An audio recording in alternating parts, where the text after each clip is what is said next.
vindicating the woman the church tried to bury.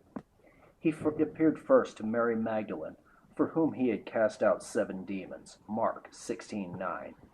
Wherever this gospel is preached, what she has done will also be told. Matthew 26:13.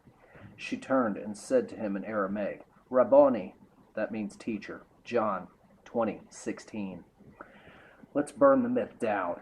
Mary Magdalene was not a prostitute. She was not that woman who washed Jesus' feet. She was not the sinful woman with the alabaster jar. The Bible never calls her that. Not once. Not even indirectly.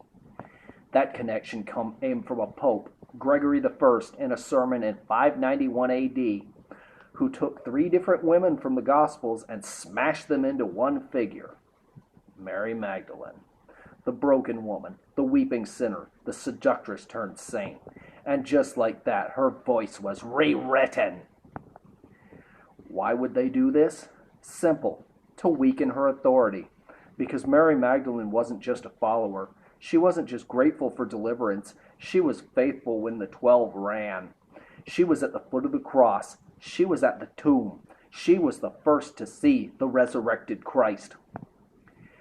She was the first evangelist, the apostle of the apostles. And for a patriarchal structure trying to build its church on men, that was a threat. So they cut her down to size. They rebranded her as a penitent whore. They turned her testimony into tears. They made her story about shame instead of strength. Why does this still matter?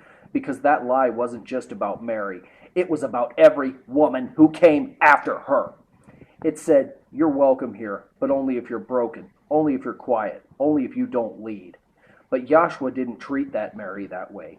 He called her by name. He trusted her with the resurrection announcement. He did not correct her when she called him teacher. He did not send Peter. He sent her. So let's reclaim the truth. Mary was never a prostitute. She was a disciple. She was a witness. She was clean, called, and commissioned.